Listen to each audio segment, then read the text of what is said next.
Assalamualaikum warahmatullahi wabarakatuh. Salam sejahtera untuk kita semua. Halo Sobat ASN, perkenalkan nama saya Puspa Hening dari Angkatan 13 Kelompok 1 Latsap PPNS Kemdikbudristek tahun 2024. Pada kesempatan ini, saya akan menyampaikan analisis terkait isu manajemen aparatur sipil negara yang menjadi salah satu fokus penting dalam upaya peningkatan efektivitas pelayanan publik dan reformasi birokrasi di Indonesia. Pada tugas analisis isu kali ini akan dibahas dengan langkah-langkah sebagai berikut. Yang pertama, terkait identifikasi isu. Kemudian, yang kedua, dilakukan analisis dampak apabila permasalahan tersebut terus berlanjut. Kemudian yang ketiga, dilakukan analisis menggunakan teknik USG untuk menentukan prioritas permasalahan. Yang terakhir, kemudian diberikan gagasan kreatif sebagai solusi dari permasalahan. Berdasarkan hasil observasi dan eksplorasi di unit kerja, terdapat tiga isu utama yang akan dianalisis terkait dengan manajemen aset. Yang pertama, belum optimalnya presensi berbasis GPS. Yang kedua, belum adanya dokumen manajemen sistem yang terintegrasi antar unit kerja. Kemudian yang ketiga, belum optimalnya sistem manajemen lab terpadu. Untuk analisis dampak terhadap isu yang pertama mengenai belum optimalnya penggunaan presensi berbasis GPS. Aplikasi presensi berbasis GPS sebenarnya sudah tersedia, namun hanya digunakan untuk kegiatan dan juga momen-momen tertentu, misalnya upacara. Dampaknya apa jika kita tidak segera melakukan optimalisasi dan transformasi menggunakan presensi berbasis GPS?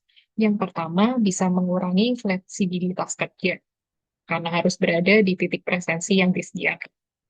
Yang kedua, penggunaan presensi sidik jari seringkali menyebabkan antrian yang panjang, terutama saat mendekati jam masuk kerja. Kemudian yang terakhir, mesin sidik jari digunakan oleh banyak orang dan dapat menjadi sumber penyebaran penyakit.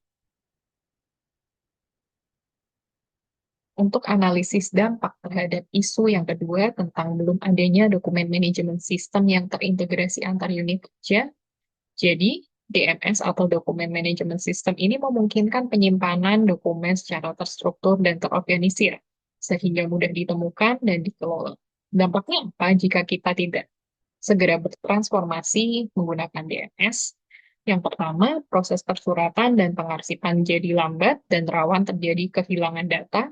Yang kedua, terjadi ketidakterpaduan antar unit kerja membuat akses dokumen menjadi sulit. Yang ketiga, dokumen yang tidak tersimpan dengan baik bisa berisiko bocor atau hilang. Padahal sangat penting untuk penyusunan SKP, BKD, dan juga akreditasi. Untuk analisis dampak terhadap isu yang ketiga mengenai belum optimalnya sistem manajemen lab terpadu untuk menyediakan fasilitas riset yang terintegrasi. Jadi, di instansi saya, SIMLab itu sudah tersedia, namun penggunaannya masih terbatas untuk layanan pengujian di UPT Lab Terpadu. Belum ada layanan peminjaman alat untuk proses penelitian antar fakultas. Dampaknya apa? Yang pertama, aset lab di fakultas belum terpantau dengan baik, bisa berisiko kehilangan atau kerusakan, serta penggunaan yang tidak maksimal. Yang kedua, bisa menyulitkan koordinasi peminjaman antar departemen atau antar fakultas, sehingga memperlambat kegiatan riset. Berdasarkan isu yang berhasil diidentifikasi, maka dilakukan analisis urgensi, seriusness, dan growth terhadap ketiga isu tersebut. Untuk isu yang pertama, mengenai belum optimalnya penggunaan presensi berbasis GPS, untuk urgensinya mendapatkan skor 4, karena tidak mendesak, namun penting karena teknologi presensi berkembang begitu cepat. Kemudian untuk aspek seriusness-nya, itu mendapatkan skor 4 karena berdampak pada efisiensi dan juga kepuasan kerja. Kemudian untuk aspek growth-nya, mendapatkan skor 5 karena semakin banyak instansi yang beralih ke presensi berbasis GPS, dan ketertinggalan itu akan memperburuk efektivitas organisasi. Untuk itu, poin yang pertama ini mendapatkan nilai 13.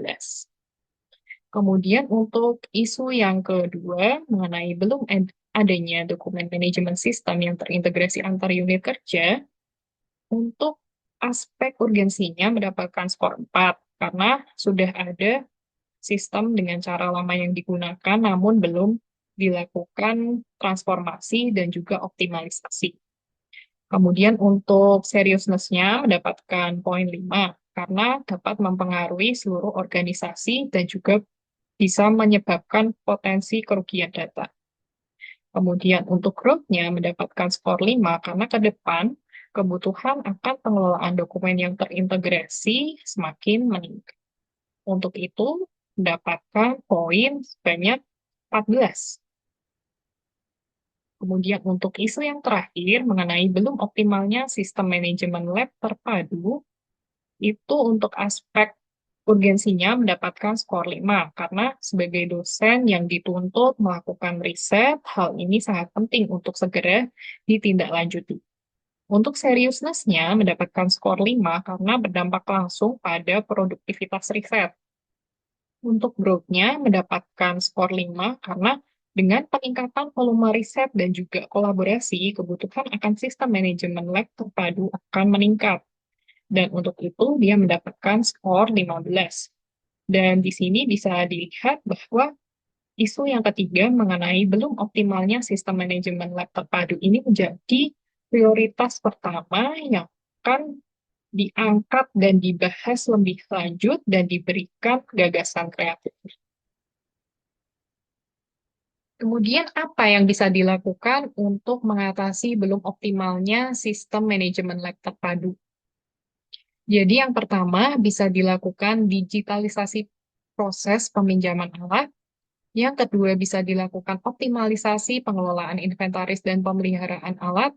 Yang ketiga bisa dilakukan pelatihan dan juga dukungan pengguna.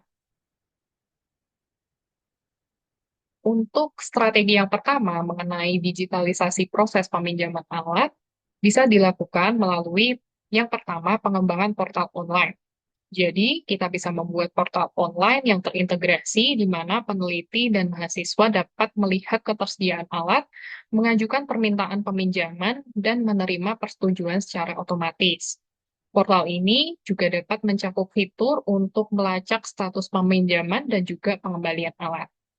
Kemudian untuk cara yang kedua, kita juga bisa mengimplementasikan notifikasi otomatis melalui email atau aplikasi terkait mengenai status peminjaman, kemudian pengingat tenggat waktu pengembalian, dan juga informasi terkait perawatan. Kemudian, untuk strategi yang kedua, kita bisa melakukan optimalisasi pengelolaan inventaris dan juga pemeliharaan alat. Yang pertama, kita bisa melakukan pelacakan alat berbasis RFID atau barcode. Jadi kita bisa menggunakan teknologi RFID atau barcode untuk melacak keberadaan dan status alat secara real time.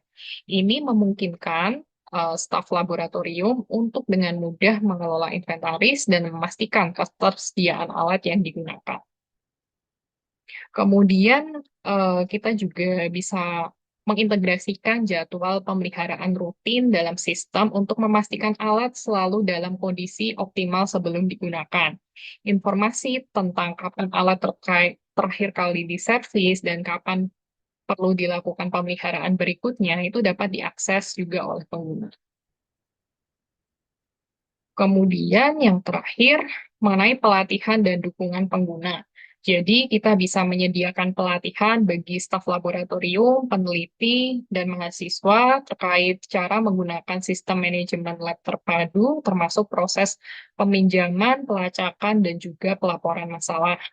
Kemudian kita juga bisa memberikan dukungan teknis yang responsif untuk membantu pengguna dalam mengatasi masalah teknis atau pertanyaan terkait penggunaan sistem, juga memastikan bahwa mereka juga dapat memanfaatkan fitur-fitur sistem secara optimal.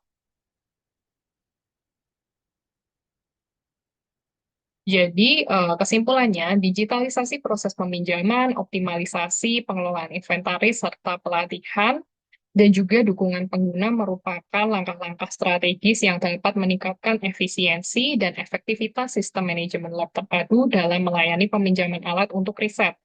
Dengan implementasi strategi ini, laboratorium dapat memberikan layanan yang lebih responsif dan juga mendukung kebutuhan penelitian secara lebih optimal. Kemudian demikian analisis isu dan gagasan kreatif yang sudah saya sampaikan. Saya berharap solusi yang diusulkan dapat menjadi masukan yang konstruktif dan bermanfaat bagi institusi kita dalam menghadapi tantangan manajemen ASN ke depan.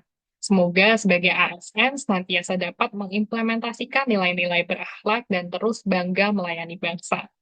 Terima kasih atas perhatian dan kesempatan yang diberikan. Wassalamualaikum warahmatullahi wabarakatuh.